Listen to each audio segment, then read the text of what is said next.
I full finished the wood here, so it's not real wood, just full finished. This is cutely nicknamed the wine cellar. He's an artist, so he just loves creating something that's unique and head-turning, and I love that about him. Hi, I'm Crystal Lopez. And I'm Eric Lopez. So come on in, see our bus.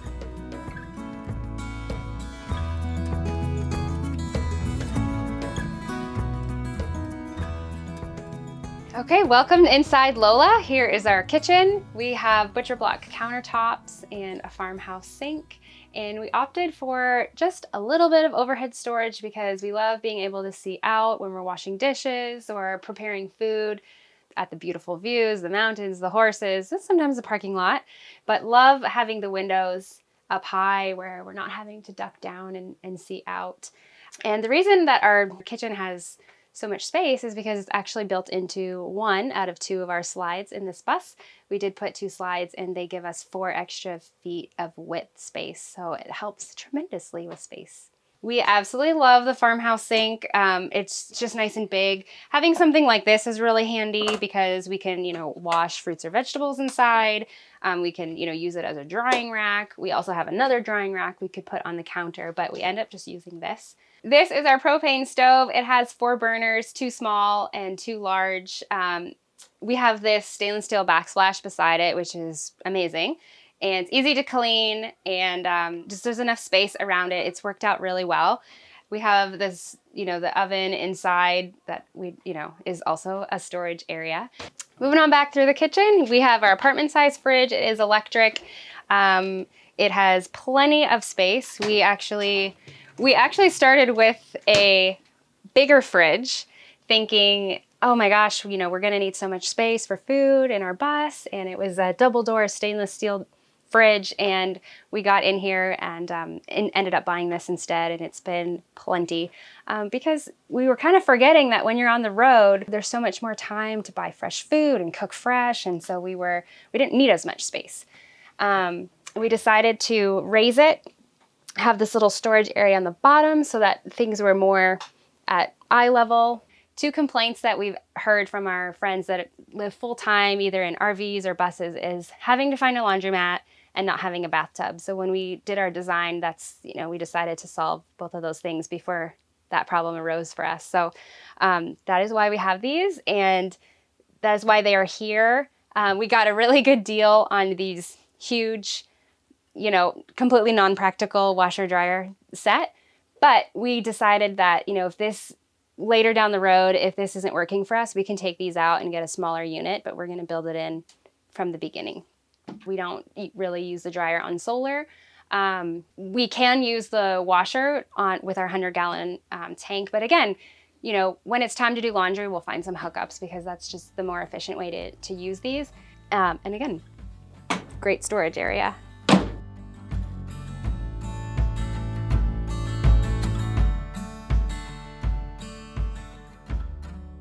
So in my business, I own a painting company. So we do a lot of painting, new construction, people to live in the houses, repaint and all that, remodels and things like that.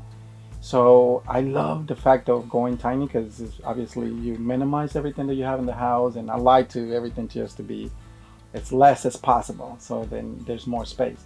And I just started looking at containers and containers and containers and little ones, big ones. And then you can put one stuck to the other one and put a bunch of them. So anyhow, then on my research, there it is. It's just a bus pop. And then that I'm like, wait a minute. If I get a shipping container, it will stay wherever it's gonna stay. You can't move it anymore because you have to have the platform and all that stuff. But a bus, it's like you just take it anywhere you want to go. And since we love to travel, why not? Why not get the same style, the same idea I have for the container, do it on bus, and we can take off. When we talk about bus life, we always tell them people, try to rent one. Yeah. You can rent an RV and take it for a weekend. It doesn't have to be a whole month. You'll know in a day if you opt for it. Because when you go to the park, you have to park, hook it up, and bring this out, bring that out. If it has a slide out, also you got to bring it out. And then after that, the cooking and all that stuff. So once you get the idea, then you know you're ready for something like And you'll this. know the parts that you like and the parts that you don't like. Mhm. So if you are interested in building your own bus and have that ability to design it yourself, you'll know, yeah, I really loved this part. We're going to keep this, throw that part away, change it, do this other thing. Yep. Experience, rent a few, or, you know, walk through people's Buses tiny and homes. Tiny homes, yeah. and then get a feel for it. You also will find out if you like to be in a park, or if you want to be a nomad that you go boondocking. You will find out right away which one that you would like to be in.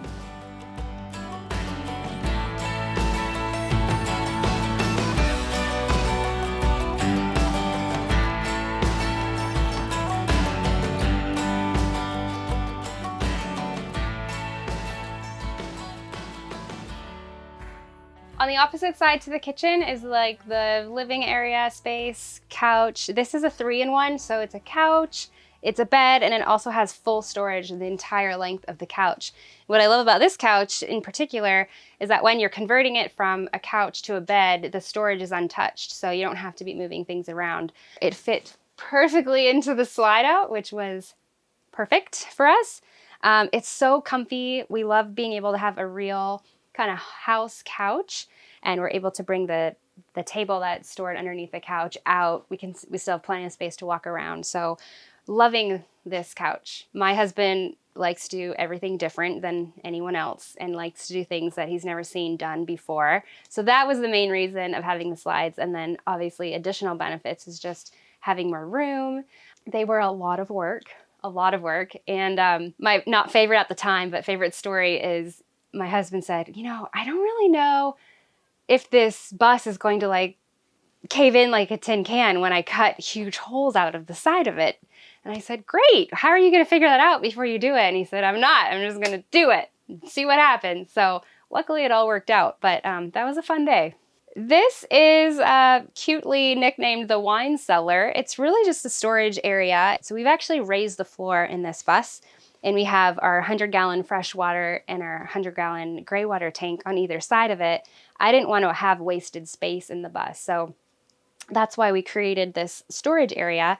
And then we were about to go to a tiny house show, and Eric had the idea, again, artist idea, of putting this acrylic piece, and then he put the strip LED lights, the color, changed color, and he, set it all up. There was not wine in it at the time.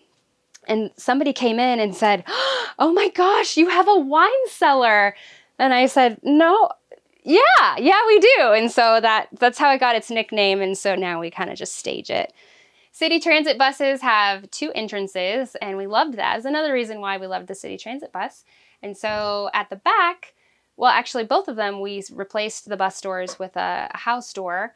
They help with sound, they help with insulation, and it makes it look very homey. So moving on back into the back of the bus, so if you come in the second entrance and turn left, these are our bunk beds, and we actually made them extra long. So they're 7 feet long because we wanted to take a couple couples with us, or 4 other friends with us on the bus. On the opposite side of the bunk beds is one of the most talked about features of our bus is the oversized garden tub, which we mostly use as a shower, but again, we wanted to have the capabilities of having baths when needed or when desired. What's cool about this tub is that it's made out of wood that we actually took off of our home's windows after Hurricane Irma rolled through. Resources were super scarce. It's a whole other story, but the only wood that we could find as that hurricane was coming was this beautiful building wood, and it was so expensive and price gouged, and but it was between that and not protecting our home. So we protected our home, and then when we brought the wood off the windows, we thought one day we're going to make something really cool with this wood. And then as we were building the bus, it was obvious what we were finally going to be able to do with it. And here it is. And this slanted back is actually right up against the wheel well. And then we made it long enough that as I lay back on the slanted back, my legs could be out without a knee bend, and that is how we determined the size.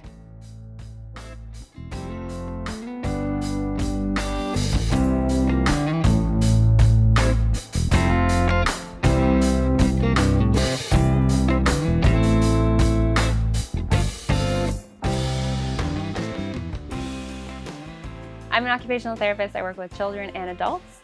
I do cover in clinic, but I do a lot of teletherapy, which obviously I'm able to do from the road, which is amazing. Function is very important to us, not just beauty.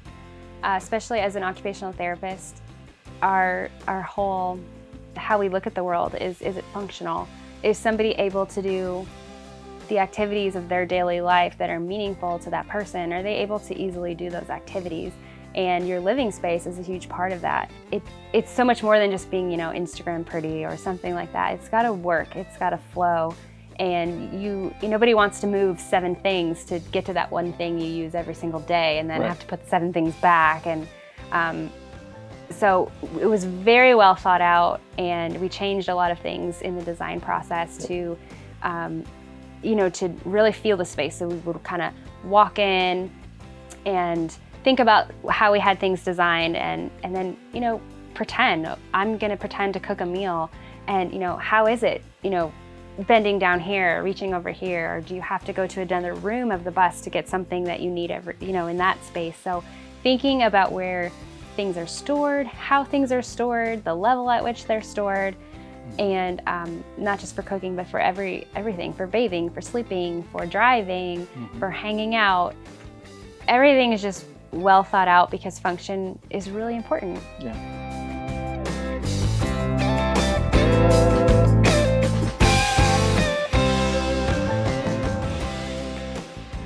So we are in the bathroom area where we have our toilet. This is an RV toilet, and we did separate the toilet area from the shower. So if she's in the shower, I can actually use the toilet. So, we don't want to put 2 in 1.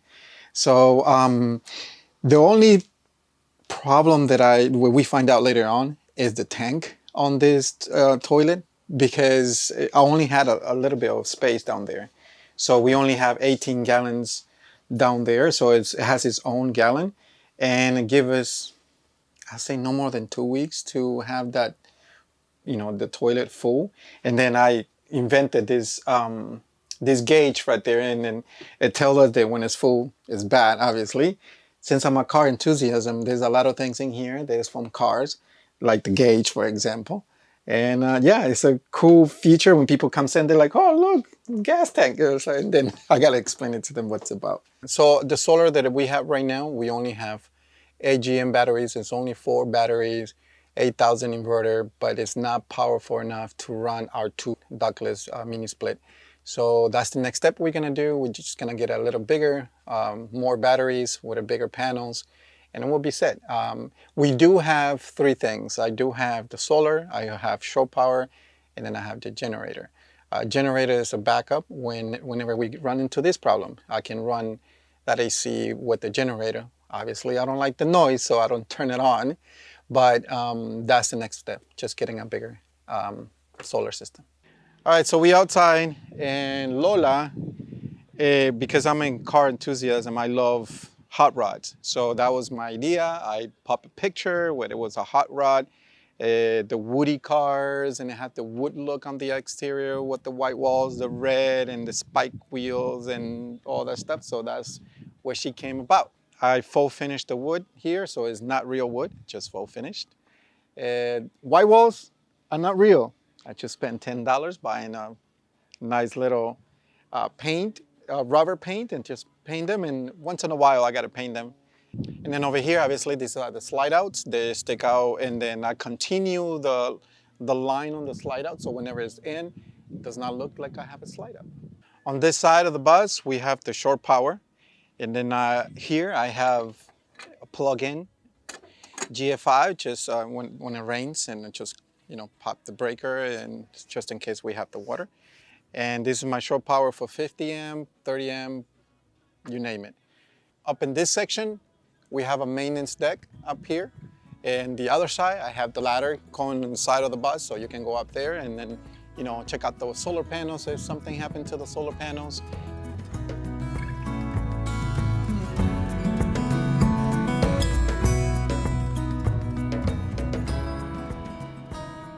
We convert buses into tiny homes and also businesses. So, mobile dog grooming vans or haircutting salons, food trucks, stores, pop-up stores, really anything. That business is Studio Express. The website is studioexpress.art and studioexpress.art on socials as well. Yeah. And where we post some of our more, personal travels, and that is Lopez Around the World on most of the socials too. Thank you for watching. We really hope to meet you down the road.